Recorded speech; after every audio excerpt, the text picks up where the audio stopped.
Good morning, ladies and gentlemen. Welcome back to Amir's podcast, where warriors speak their truth, champions share their stories, and sometimes we get in trouble or we get ourselves in trouble. You'll see what I'm talking about. I'm your host, Amir Ardabili. Today I have someone who is very special, a good friend of mine, and I'm honored to have him here today. This man doesn't just teach Brazilian Jiu-Jitsu. He breathes it. He lives it, you know. And occasionally, you know, he chokes a few people before breakfast, unconscious. I've seen it. It happens. It happens, you know. That's what he likes to do. He's one of the highest ranking Jiu-Jitsu instructors he actually got his black belt directly from Royce Gracie, one of the first black belts that Royce Gracie produced in the United States. And I've seen him produce more champions, more fighters than most karate schools produce white belts, and that's the truth. That's the truth. Now, some people are not going to like hearing that, but it is what it is. Deal with it.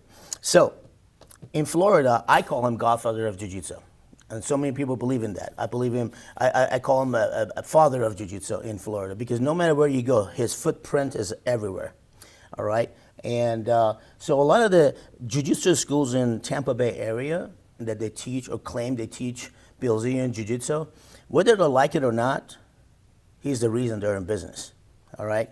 So we need to give the credit to the person who has started it all in Florida, and that's Master Rob Kahn. It's a great honor to have you, my friend. Thank you, Mr. Amir. Another thing that people need to know about, about Master Kahn is that he's very outspoken when it comes to respect. He's very outspoken when it comes to loyalty. He also is very respectful when it comes to disrespect and disloyalty, and that is very important. And of course, you don't want to get him started in politics because we need a whole new podcast just for that. I mean, once he gets going, that would be really funny. So anyway, I can tell you, I absolutely love this man. He's a good friend of mine. We spend a lot of time together. My students adore him. He teaches a lot of the classes, and my students learn so much from him. And he's a man that I deeply respect, a great mentor to many people. And when he steps on the mat, you see the air in the room becomes smarter automatically. You know, he's not really a jiu-jitsu instructor. To me, he's like a chess player. That's how I look at him. And none of this is, I don't think I'm over doing it. This is the truth. This is an understatement. That's all I can tell you. My friend, always a pleasure, Master Amir. Pleasure having you. Always so a pleasure. Let's dive into how you started. Let's just start. We're going to cover a lot of subjects. Okay. I want to know how you started. I know previously you were a boxer, you're a Golden Glove champion, and you've done it all. So, but go ahead and take us back to how this whole started. Okay, back in the day, 1995, I was up in Binghamton, New York, in SUNY Binghamton, or Binghamton University, and I was training for the New York State Golden Gloves. And I met a man by the name of John Burke, who actually has a school here in Orlando. That's the gentleman I met at the Hall of Fame. Yes, wonderful guy. Yeah. And still one of my closest friends. And he had just started training jiu-jitsu with these Brazilians named the Gracies. And, we had met, and he's like, yeah, I do jiu-jitsu with a Brazilian jiu-jitsu style. And I'm like, Brazilian jiu-jitsu? It's like, is that like Venezuelan karate? Like, I don't understand. What do you mean Brazilian jiu-jitsu? It's from, Japan. And he explained to me the Gracie, and he was very, very generous with his knowledge. And he explained to me, the history of the Gracie family. At that time, this was 94, Royce had won, I think, 1 or 2, I think it was the second UFC had happened by then. So I had no real knowledge of them. So he showed me them, and I was like, oh my God, this is like you see the realism of the early UFCs, and it's like shocking. And then he showed me the Gracies had a video out before the UFCs called the Gracie in Action. I don't know if you've ever seen those. Yeah. But the Gracie in Action tapes were the VHS tapes, yeah. And it was just a 2-3 hours worth of challenge matches that they've had over the years, from Brazil in the in the 40s and 50s all the way into current time. At that point was in the 90s. And I'm watching these fights go down, and Royce Gracie, who's a brilliant jiu-jitsu guy, was narrating them, and he does a really good job of explaining what you're seeing, and I was just mesmerized. I was like, this is what I've been looking for, And like I said, this was like towards the beginning, end of 94, early 95. I asked John if he would show me some of the stuff he learned. I think John had just gotten his blue belt from Horion and Royce. And he started showing me stuff during that semester. And he made me this offer. He's like, hey, I'm going out to California. I'm going to Torrance for the summer. We're going to train 12 hours a day if you want to go. And I was like, wow. Because I was already planning on going to Greece that summer with another friend of mine. Which I thought was going to be an amazing trip to spend the summer in Greece because my buddy had a house there. But I was like, yeah, I think I'm going to do this because the jiu-jitsu, because I was graduating college. I didn't know if I'd ever get the opportunity to spend that much time intensively. I didn't realize I was going to do it for a living at some point. So I took the offer on jiu-jitsu. We went out and spent the summer out there. Like we bought rollerblades to get to and from the school because we were just broke college. So you fell in love with the art right there.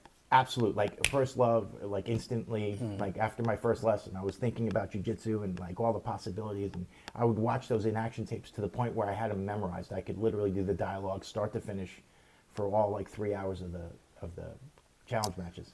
That's amazing. I got to make a confession to you. I've never told this to anyone. I want to tell you right in front of the camera. I don't care what people think. So I come obviously from Iran, and wrestling is very big in Iran.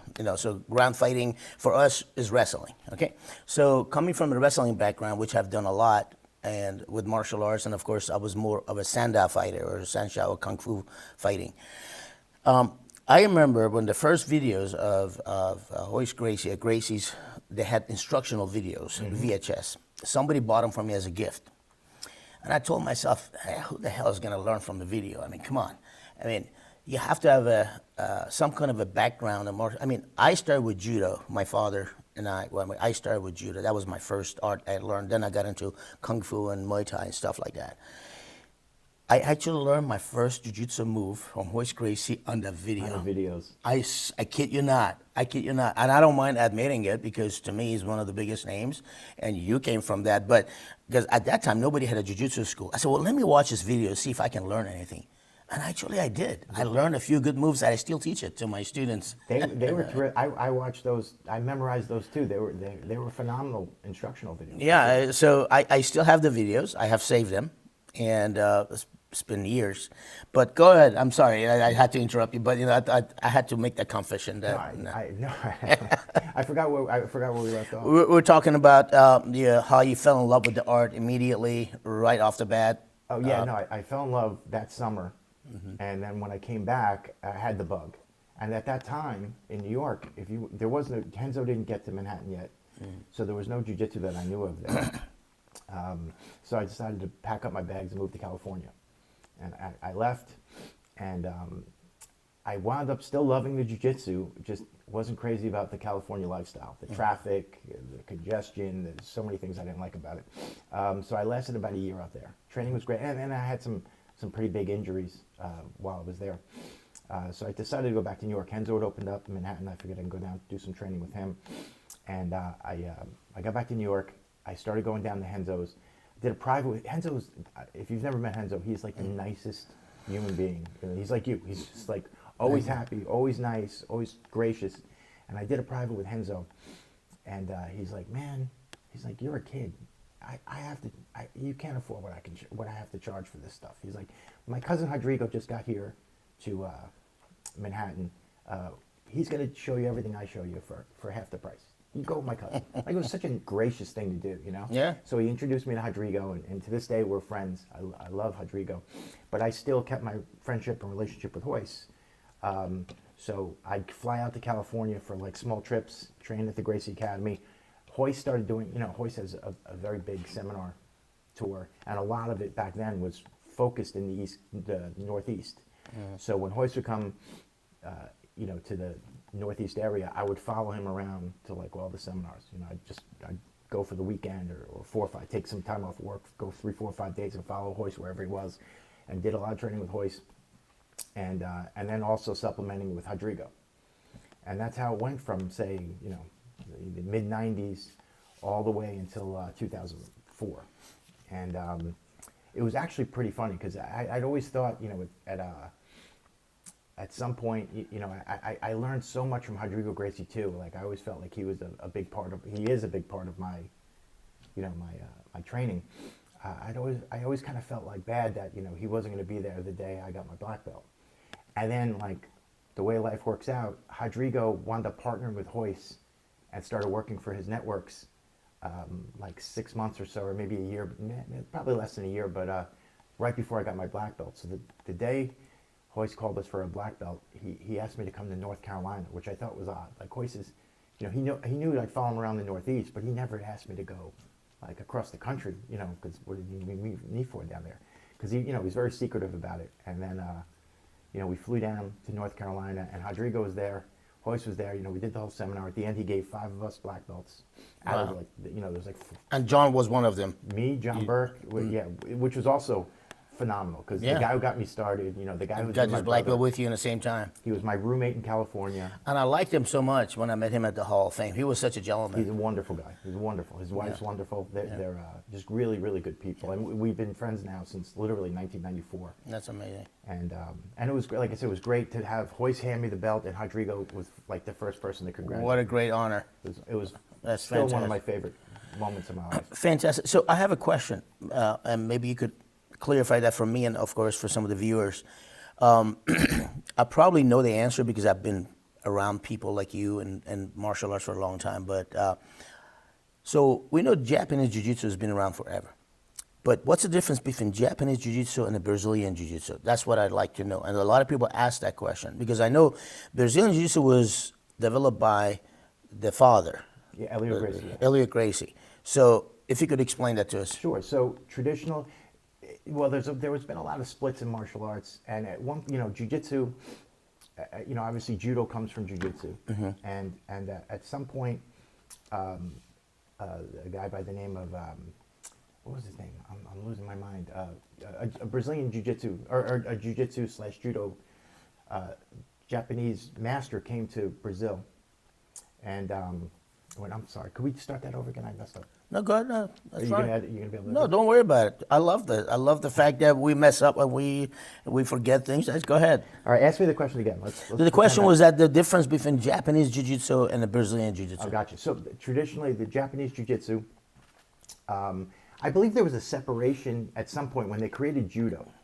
I think the Jiu-Jitsu started getting the traditional Japanese Jiu-Jitsu kind of stopped using a lot of the throws and the groundwork because it went into judo. I don't know. There was kind of a weird thing. But the Jiu-Jitsu that the Gracies learned came from, was it not Kimura? I forgot the guy's name. Count Koma, they called him. I can't remember his actual name. He came to Brazil. He was a Japanese guy that came to Brazil. He started showing the Gracies kind of the Jiu-Jitsu before that split into judo. And it was much more ground fighting based. And I think the Gracies kind of ran with that. They saw the effectiveness. I guess a lot of the fights in Brazil's like a rough and tumble place. There was a lot of fights. They have revolutionized the art Jiu-Jitsu because nobody talks about Japanese Jiu-Jitsu no more. No, everybody is just, they know it as BJJ. So that's amazing what they have done. Yeah, no, they made it their own. Taking the original art and making it your own, that's amazing. You got to give like most of that credit to Royce Gracie. I mean, the guy's brilliant. It's like taking American football to Iran and try to change the name or modify it and make it your own football. Nobody has done that in the history, in my opinion, when it comes to martial arts or the art. The UFC was his idea. Like the Gracie in action tapes, like everything he did, and he revolutionized the martial arts. And certainly, I think every martial art owes him a debt of gratitude because the UFC is now giving us a way. Well, absolutely, it has changed the game. However, I do have some questions about UFC and the start of the UFC. Now, obviously, I love UFC. Everybody loves UFC. We know that MMA, and of course, we owe it to the Gracie family, how they evolved the art and how much they have changed the art. However, the UFC, the beginning of UFC, when I go back, and as a martial artist, I remember a lot of the fighters were not skilled. No, terrible. So not to take anything away from Gracie's, because I have all the respect for him, you know that. And but sometimes I'm looking at these fights and I'm watching some of these fighters didn't belong there, and they were just going through them like crazy. I don't know if this is true or not. Is that true that Gracie's had to qualify the fighters before they get into the UFC first? I heard that they had done some of that because that was kind of obviously the beginning of UFCs I wasn't around for. So I think they did qualify some of them, but I think it's an economic issue because, you know, you have this fledgling organization. And I know they invited some of the bigger names, you know, out there in the other martial arts. You know, and I know that like they even put out like open challenges in Black Belt magazine. But you're talking about a fledgling organization at that time with this new rule set. So if you're a kickboxer back then, or some other combat athlete who's making, you know, probably a pretty good living at the top of their game, whatever you know, combat sport you're doing, what was the motivation for like the top tier guys to go into a tournament where you have to have at least 3 fights in a row in a no rules setting that you've never done before? They were punching in the groin. There was no rules for that. Yeah. I mean, the guy was punching the guy in the balls like as hard as he could. No biting, no eye gouging were the only 2 rules from UFC 1. So, I mean, that is so interesting because you're correct. I remember one of the commentators at that time was, you know, Bill Superfoot Wallace, who was a world champion, undefeated kickboxer, Don the Dragon Wilson, Kathy Long, some of the big names or old names in martial arts. They used to be at the beginning, and they were like, first they were involved with it. But I'm thinking that no kickboxer or world champion wanted to go into an event like that thinking that I'm going to get hurt. Well, and you know, at that point, they have nothing to gain from winning something like that because it was a fledgling organization, and everything to lose. Because then if they lose, they're going to lose some of their cachet in their sport. Maybe they lose some financial issues. So I totally understand it because there just was no money. But the game evolved. It got better and better as the time went on. I remember, I told you about Kevin Rozier. Yeah. He came to my school, and he was one of the first people who actually fought Royce Gracie. I think he lost to Royce. Obviously, everybody lost to him at that time. Yeah, I remember he had that fight with Gordeau, I think. And then, I remember he came from New York. I met him at my school. We trained together. He was getting ready for a fight against Dan Savran. He's a big dude. Huge guy. He was so big that I felt embarrassed standing next to him. Well, everybody's bigger than me anyway, but that one is quite interesting. You know, the guy was like 335 pounds, 6'4", 6'5". And I remember when he was fighting, I started laughing. I said, this guy has no skills. He was just walking, doing a hammer fist on top of people's head. That's how he was fighting. He was just a big guy. And he was not a good wrestler. No. He was not a good grappler, that's for sure. Anyway, so looking at, I know you've produced some great fighters, some great martial artists, and you also had fighters that went to UFC. So tell me about some of the fighters that you trained for UFC. Oh wow! So that was a lot of that was due to my friend Alan Berube. So Alan had started training with us very early on when I opened up, and Alan was like, you know, a pretty new blue belt, and he comes to me one day and says, I'm gonna try and get on the Ultimate Fighter. And like I was so naive because I actually thought the Ultimate Fighter was about really finding the best talent around the country, and it wasn't. So because like I said, Alan was like a brand new, you know, he was a blue belt. He just, you know, fairly new blue belt with me. But Alan saw what it was about, and he realized they're looking for personalities for that show. And Alan went there. He charmed the hell out of, you know, all the producers. They loved him, and he got on the show instantly. I was like, that's pretty impressive. And you know, like I said, he was fairly new, and I thought, you know, he showed an incredible amount of, you know, drive and courage to get on the show. And but what he wound up losing on the show, but he did really well for himself, considering how little actual training he had before he got on. And he charmed the producers. He's a brilliant guy. When we went to the tryouts for his Ultimate Fighter for number 5.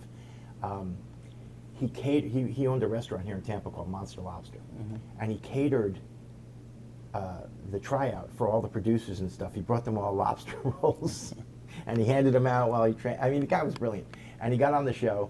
And then when he was there, he really got close with those closer and closer with those producers. And the next thing you know, they're calling him like, who do you got from your school? Who you think would be good on the show? And Alan caused that, like, you know. So then we had Matt Arroyo went on 6, and obviously he wound up staying in UFC and had a really good, you know, career there. Although I really think if Matt was also kind of early in his growth in martial arts. Yeah. I think if Matt went on a few years He later, probably would've won. He might still be in the UFC. Exactly. Matt's a very talented kid. Yeah, speaking of Matt, he has my respect, that's for sure. I know him, I've met him several times at different fights. We're not close friends, but I definitely like him a lot. And not to change the subject, but one of the things I like about him is that how much credit he gives to you. I see a lot of his instructional videos that he puts, tapes he puts on Instagram and social media. He always talks about my instructor, Rob Kahn, my instructor, Rob Kahn. To me, that's very impressive. That shows the level of respect and loyalty that we were talking about. Yeah, so I know that is important to you because there are some people out there, we're not going to mention names that, they forget where they come from. Yeah, no. And to me, I have zero respect for them. I'm going to get a lot of heat for that, which I don't give a shit. But I speak the truth, and the truth is that Matt definitely is a gentleman, and he's always giving you the respect and always giving the credit. He's become like a little brother to me over the last 20 Yeah. years. He's phenomenal. So he was on, I think it was 6. Alan was on 5. Arroyo was on 6, and then we went on a streak where we had like somebody on, I don't know, the next 4 or 5 shows in a row, and it was great. And it was a nice run. At some point it had to end. I'm sure we'll get somebody on again. We had somebody on a few years ago from one of the other one of my affiliates. I don't remember his name off the top of my head at this point. Another thing I want to say, I want everybody to know that I'm your new student. I want everybody Yes. to know. I Amir's want my everybody new to know student. I'm going to start doing jiu-jitsu with this man, and you got to be afraid. When I start training jiu-jitsu, you got to be concerned. We're gonna have a blast. I'm already challenging people, huh? Gracie Challenge 2.0. Hey, you baby. know what? I'm a student of martial arts for the rest of my life. I don't care how long I've been doing this. I just love to learn more and more every day. So I'm glad that you accepted me as a student. I can't wait. And We're so I gonna do wanna some good things together. Absolutely, my friend. So I know before the podcast we were having a conversation. We're talking about Al Bundy. Oh, my man. One of my man. one of my favorite comedians, one of my favorite shows. I don't think he's a comedian, but he had it was a comedy show. Yeah, for sure. But when I found out that he's a badass jiu-jitsu guy, I was like even more impressed because you're taking this personality, a comedy, a goofy guy who is just married with children. I've never laughed so hard in my life. I hardly ever watch TV. That's one show that I always watched. Never missed it. And now knowing that how big he is, how good he is, and he's been doing jiu-jitsu for a long time, and you were good friends with him. So tell me about him a little bit. Sure. Well, he's been doing jiu-jitsu far longer than me. Really? Yeah, because when I met him in California, he had been there for a number of years training with Horion. And, it was like my first summer out there. And he's such a gracious, amazing guy. So my favorite, all-time favorite Al Bundy story was he had come, I'd moved back to New York from California. And he was there filming The Bone Collector I think he did it with Angelina Jolie. I never saw it, but he was filming it in New York. So he contacted me. He's such a gracious guy. He contacted me. He said, I'm going to be in New York for a month. Let's get together, maybe have some food, and do some training. So I got together with him. I brought him to where I was training in upstate New York at the time. Drove him back from Manhattan, and we trained. My father, rest in peace, was the biggest Al Bundy fan in the history of mankind. Like, nobody loved Al Bundy. My father, like, Sunday nights, he was watching Married with Children. You couldn't go anywhere near the TV. That was it. Like, that was his half hour where he did not want to be bothered. So I didn't tell my father then because I didn't know if I could put this together. Because me and Ed were just kind of getting to know each other at that point. So we went and trained. And at some point I said, Ed, would it be possible while you're here would it be possible while you're here if you could meet my dad? And he's like, yeah, sure. You want me to come to your house for dinner? That's I'm amazing. Like, wait, you'll come to my house, my family's house for dinner? He's like, yeah, sure. So we went training, came back, went to my family's house and sat down for dinner with Ed O'Neill. Like, it was me, my mother, my sister, and my father. Ed O'Neill. It was like surreal. That's amazing. And I told my father, I love this part. I told my father, I said, listen, you love boxing. Ed is like a boxing, Ed knows more about boxing than anybody I've ever met, about boxing history. I said, talk about boxing. I said, you like the Steelers. Ed played for the Steelers. Talk about the Steelers. Don't talk about married children all night. Like, nobody wants to talk about their job all night, And like my father sat down within like 30 seconds. He's like, remember the episode when you and Kelly, you know, whatever. He was going into the episodes. And I'm just like shaking my head like, I just told him not to do this. But Ed was so gracious. He actually went into character for my father. He like shook his face and in front of us, because you know, obviously I know he's Al Bundy, but to me he was Ed.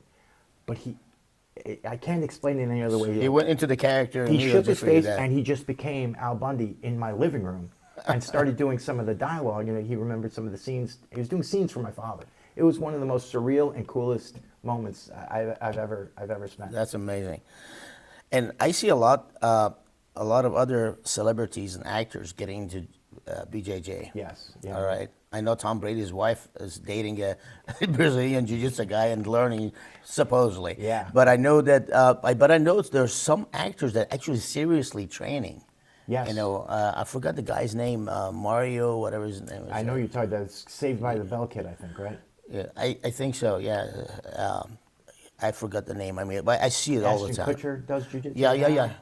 There's a bunch. Keanu Reeves. Keanu Reeves does jiu-jitsu Yeah. now. Yeah. It's definitely getting the rub in Hollywood for one reason or another. You know, I've been around a lot of jiu-jitsu instructors in my career for the last 20, 30 years, at least ever since the birth of UFC. I have never wanted to train under anyone until now. Oh, so thank I you. am I just... appreciate that. No, I'm being honest with you. I mean, and again, I'm not saying that out of arrogance, but to me, you know, you have earned my respect. I know I've known of you for a long time. I know we're very, very good friends right now, but I've heard about you. I remember when you used to be at Bubba's show all the time. You know, I love that guy. I used to hear about you and Rob Kahn, but I had no idea who you were until we met each other. Now, you know, you are such a big part of my academy and my life right now that I'm just honored to have you. And I'm honored to be here. I absolutely love your academy. I love the Thank environment here that you've created. It's phenomenal. I'm enjoying myself. I appreciate so it. I much. know you train a lot of my fighters, and I'm glad you were in the corner with me. You were cornering the fighters together. Victor won his first MMA fight thanks to you and for your trainings. Thanks to you. And well, we're a team, you know. I mean, and I really enjoy that. So, you know, my friend, I could never get tired of this podcast. Because there's so much to cover, and you know, I think we should do several episodes together. Yeah, I'd love to. Because there's way too much to cover, and we were not able to cover everything in one episode. And we got some cool things to announce in the future too. Oh, absolutely. One last thing. I hate politics, and I don't want to get into politics, but I have to ask you one question. Sure. So, how do you like the new mayor of New York? Mamdani. Is that his name? Yeah, I don't, you know, I can't really speak on it because I haven't been up there. I mean, what I'm reading, I'm not necessarily crazy about. Like I was telling, when we were talking earlier, like, I left in 2004, and like I said, I don't have any firsthand experience with Mamdani. I will say that when I was up in New York, and the place was literally like a disaster area, like horrible. Like even Midtown Manhattan was horrible. Giuliani cleaned that place up like nothing I've ever seen before. Like Giuliani, within a couple of years, there was this one place. It was called Bryant Park, as an example. It was like right in Midtown, like right on 42nd Street. This big one whole block area. I mean, you had to run past that even during, like, you know, coming home from work. You had to like run past it because it was all crackheads and terrible. Within months, Giuliani had it so cleaned out. There was like a sprawling bar and grill. There was restaurants in there. Everybody after work would all go there and congregate. Like, he did an amazing job, Giuliani. As crazy as he must have as he got later on in life. But Mamdani, I haven't been up there. So Well, I can tell you what I think. Yeah, sure. You know, Mamdani reminds me of Ayatollah Khomeini. Really? Yeah, Ayatollah Khomeini comes from the Indian heritage. Ayatollah is Indian? Yeah, that son of a bitch was, let me tell you Was something. he? I didn't He know was that. Indian, Arab, he was everything, you know. Anyway, he made the same promises, same garbage, free bus, free food, free this, free that. And look at what happened to Iran. Look at where we ended, is that right? So this guy is offering the same thing. So for us, in the United States, in the capitalist country, in the city that is the capital of the capitalist, you choose a communist or a socialist, whatever you want to call him. And again, I'm not speaking as a Republican or Democrat. I just think this is ridiculous. It sounds. You know, And free things would never work out for anything. Nothing is free in this world. No, I agree. So for me, anyway, not to get into politics, I'm sure I'm going to get a lot of heat for that, but again, I could care less. I spend a little more time looking at national politics. I haven't really looked at the New York politics since I left that place. Well, before you know it, we're going to have a lot of Musks over there. Yeah, I would imagine. So anyway, my friend, it was a pleasure. Always a pleasure. It's good to have you, my friend, always. And I get to see you soon, and we're going to start training. And you guys, thanks for joining us. Please go on YouTube and subscribe, please. Support our channel, and that is very important so we can bring you more exciting episodes. And God bless. We love you guys. Until then, have a wonderful weekend. See you. Bye. Thank you, sir. Thank you. Yeah, we got to do That part was two. fantastic. We got to do part two.